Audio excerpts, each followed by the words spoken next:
Привет, друзья!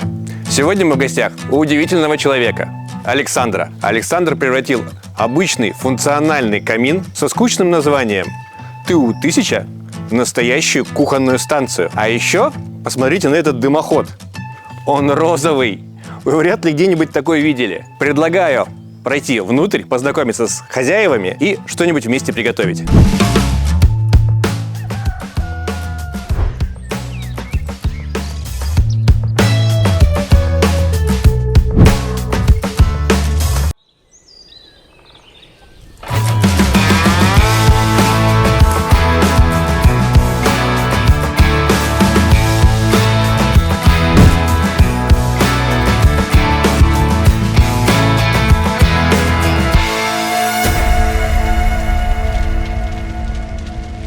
Александр, как пришло в голову выбрать такой цвет дымохода? Мы в жизни любим яркое. Я поклонник Италии, поклонник Европы. И когда приезжаешь в Италию, первым делом бросается что? Яркость. Что все должно быть ярко. Поэтому, когда мы дом этот построили, мы его покрасили разные цвета, чтобы тоже было ярко. И когда вопрос стал о дымоходе, тоже надо было что-то яркое. Поэтому, супруга с дочерью посмотрели, мы подумали и выбрали такой цвет дымохода. А он все-таки розовый или фиолетовый? Мы тут поспорили на улице. Я даже не могу вам сказать. Какой дымоход? Позвонили, что надо делать дымоход. И там цвета типа коричневый, зеленый. Куда нам? Вот у нас стена вот такого цвета. А там типа надо через 10 минут уже сказать, какой цвет. Какой нам надо? Розовый или фиолетовый, или что-то такое. Или нержавейка. Или нержавейка, да. Но нержавейка оказалась, что она бликует.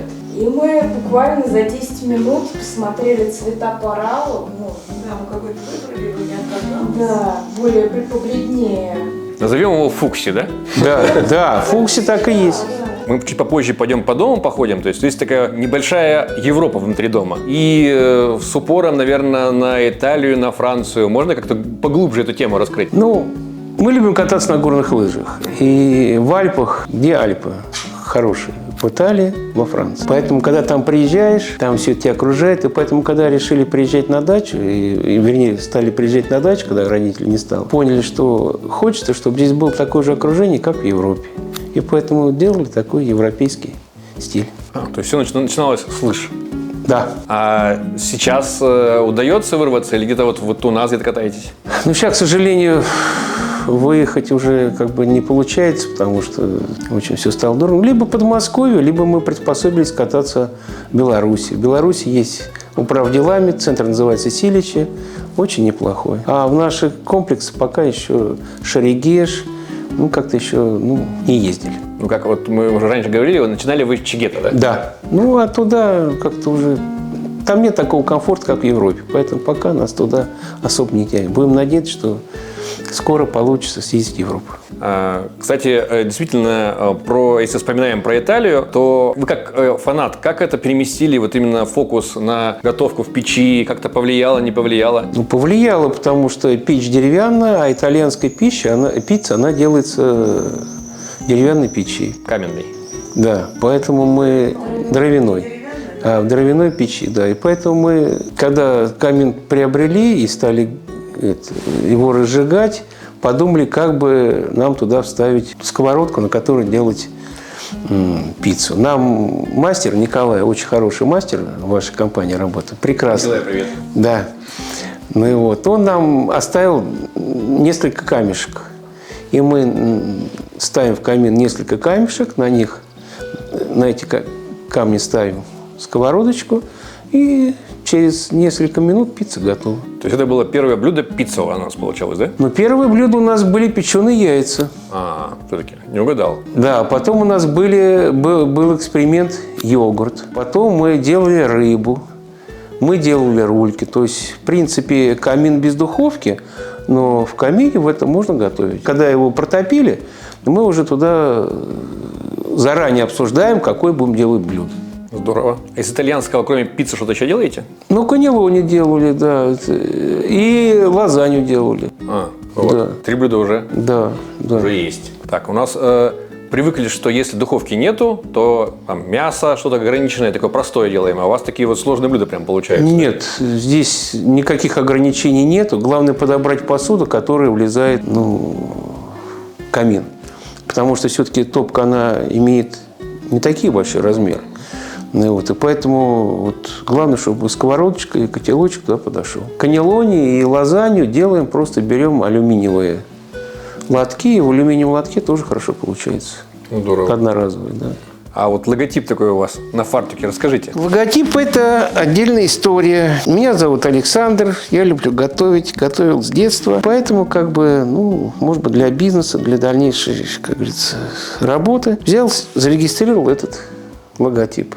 Шеф Александр. Причем самое главное, что эта идея логотипа, сам этот кружочек, это мне из Бразилии какой-то повар, я с ним в Инстаграме переписываюсь, и он там на арбузах вырезает, он там торгует арбузами, не знаю что-то. И он мне бац, прислал прям шеф Александр, здесь были арбузы, какие-то фрукты изображены.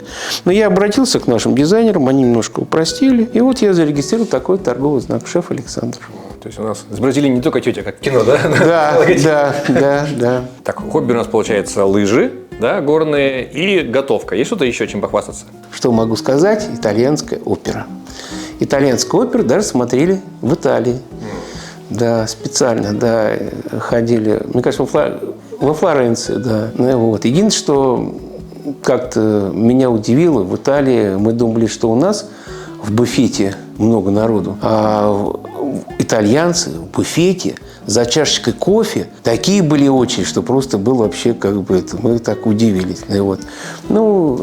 И здесь на оперу это ходим либо в Большой театр, либо в Стасик. Одна из любимых опер это у нас ария Тоска, да, ария Говородоси, да, одна из таких мировых известных арий. Она, в принципе, по продолжительности небольшая, но эффект сильный. И буквально вчера или позавчера случайно лазил по телевизору, и как раз фильм «22 пули»,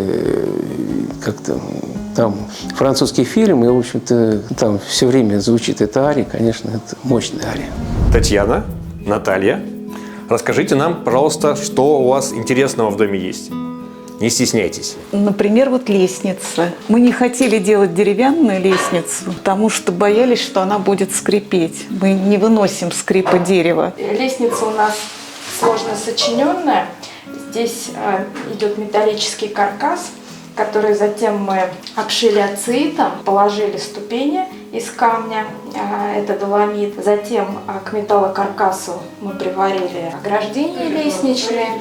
А затем уже, чтобы добиться имитации бетона и штукатурки, обложили гипсокартоном металлический каркас, его отштукатурили и затем уже покрасили.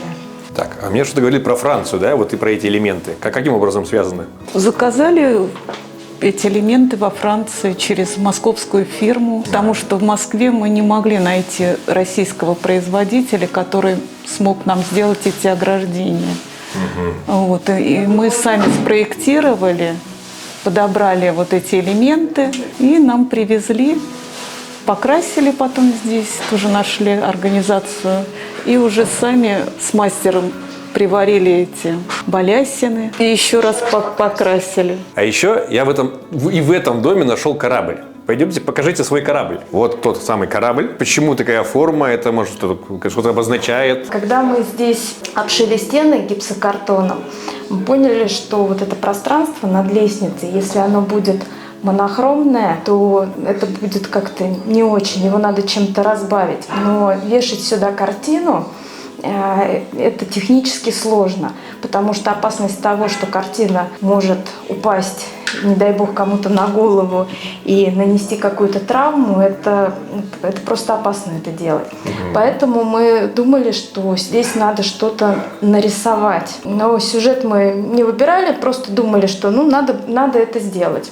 ну, потом. Однажды я пошла по торговому центру, и в витрине известного австрийского бренда увидела новую коллекцию, которая была посвящена швейцарской художнице Софи Тойнбер-Арп. И изделия были очень необычные, и придя домой, мы вдвоем стали смотреть ее работы.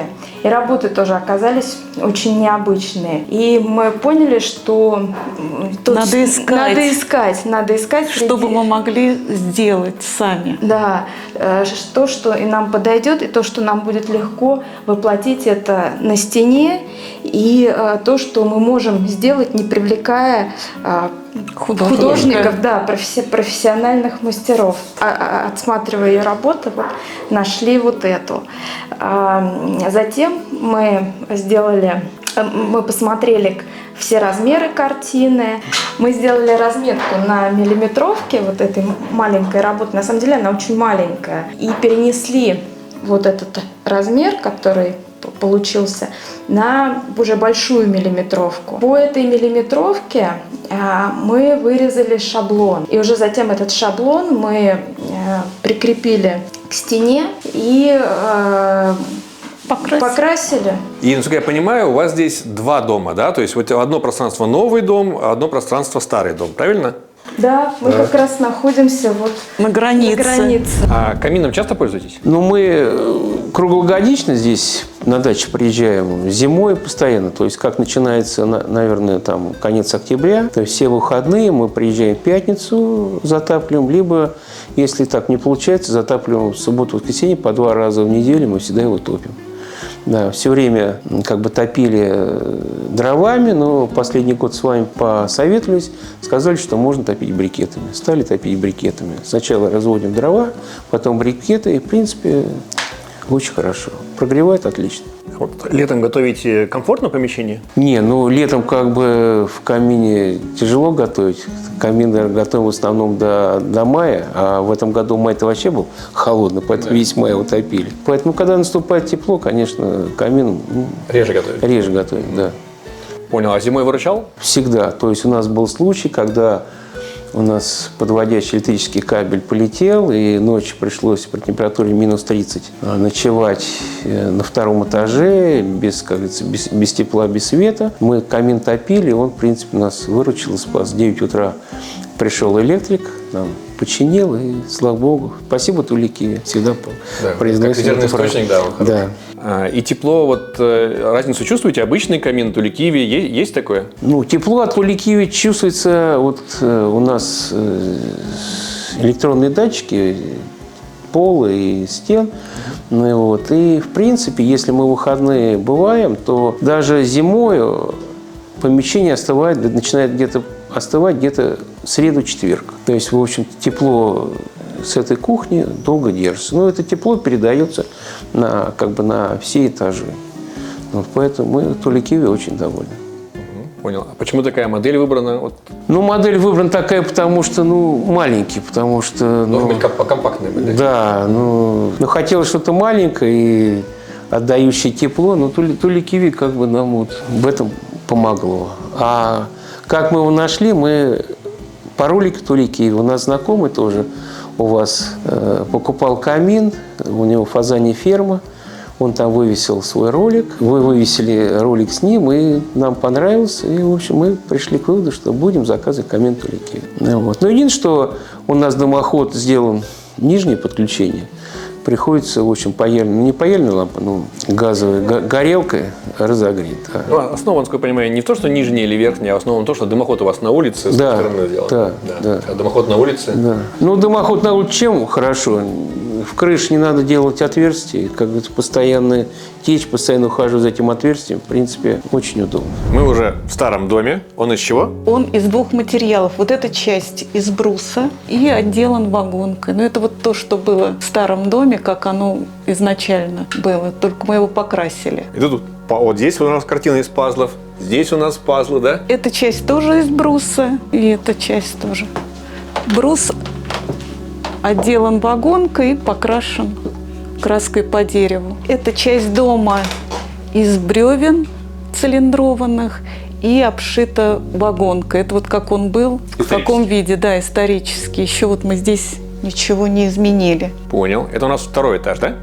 Да, А есть еще третий, правильно? правильно. Мы уже на третьем этаже. Это мансардный этаж, который не отапливался. Он был сделан из обычной вагонки фасадной, даже, наверное, не вагонки, а из обрезной доски. И был каркас, и внутри затем было это все обшито вагонкой. Затем мы это все утеплили пеноплексом, обшили еще раз и утеплили уже крышу. И получился вот такой у нас пирог из, не как, конечно, сип-панель, что-то типа этого. Ну да, из Турецкое, современных, да, из современных материалов. И это место очень самое теплое в доме, даже зимой. Тепло поднимается наверх. У вас тут окно есть мансардное, а это ванна получается, да? Сколько у вас всего вот в доме? 4 санузла? Да, или Да, 4? 4 санузла. Кому идея пришла вот об этих частях интерьера? Вот эти балки сделал мой дед. Он оббил несущие элементы крыши обрезной доской, и вот так много лет это стояло. Но когда мы здесь стали делать ремонт, балки мы решили сохранить, поняли, что лучше, чем вот эта вот старая обрезная доска, мы ничего не найдем. Поэтому мы зашпаклевали паркетным герметиком все трещины, все неровности дерева, и затем покрасили маслом с твердым воском. Очень интересно смотрится. Здорово. Вот. Сколько у вас здесь картин, да?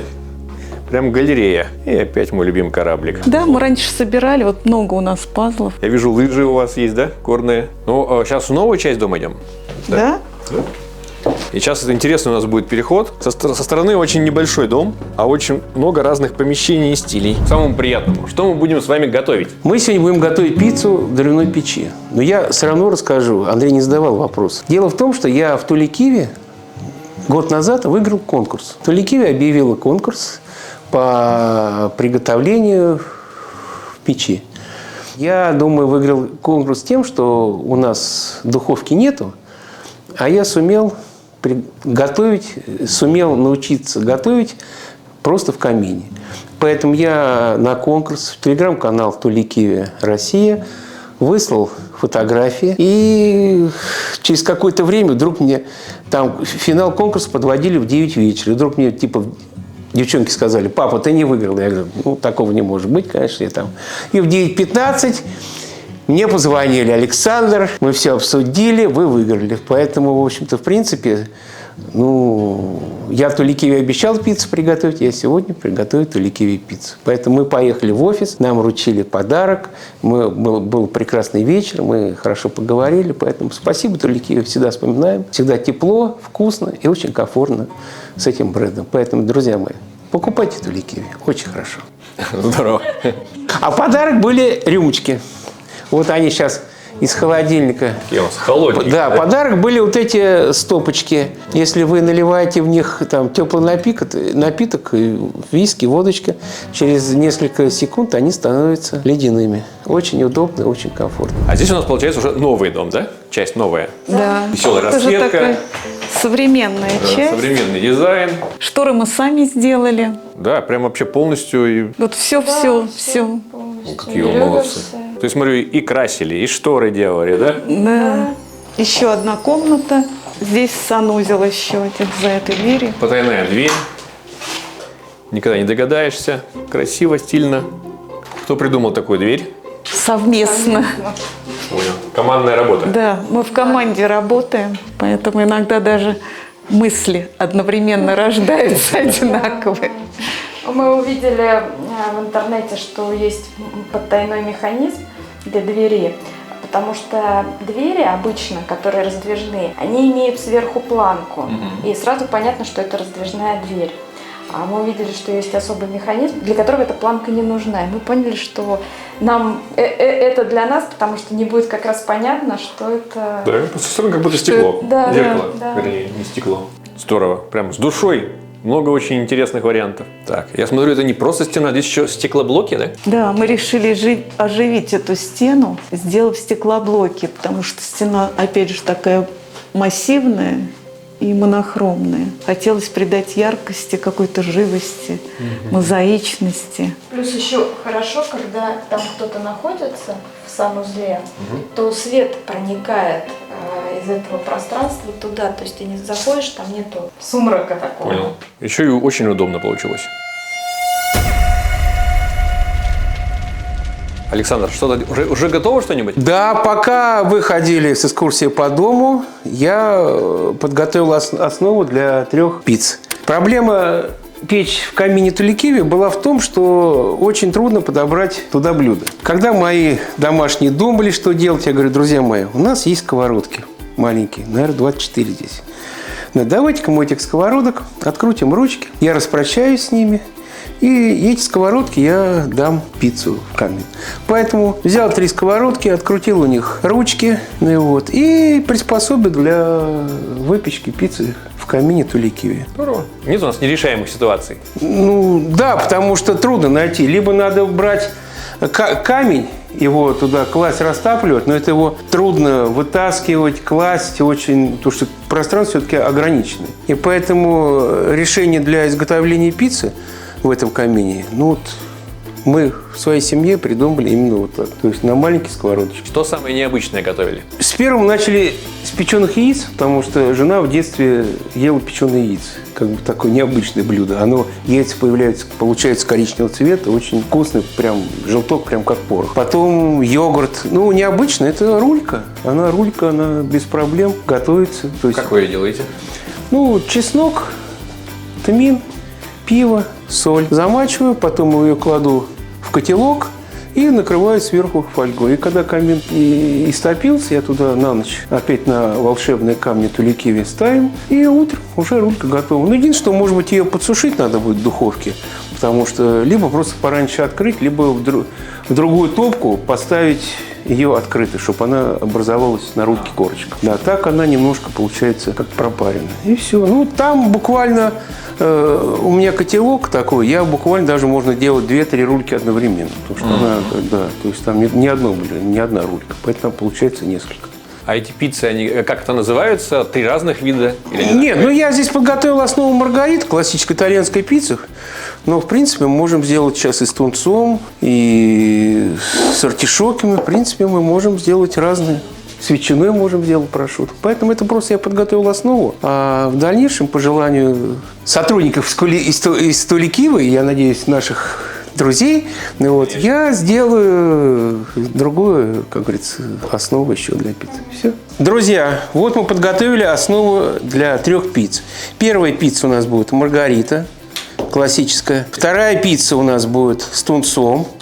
Здесь у нас тунец, каперсы, артишоки, красный лук.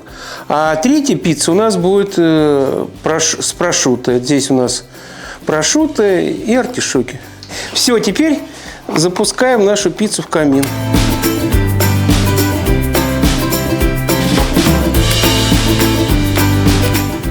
Все, и закрываем. И засекаем время. В пределах 5 минут мы будем готовить нашу пиццу.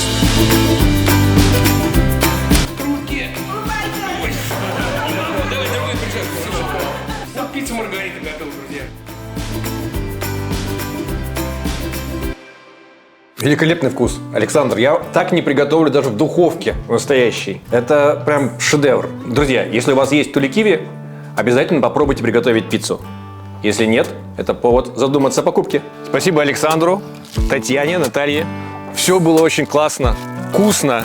Но мы даже с посылками домой поедем. Если вам понравилось, ставьте лайки, подписывайтесь на канал. И было бы интересно узнать, что бы вы приготовили в этой печи. Пишите в комментариях. Туликиви, мы вас любим! Ура! Да!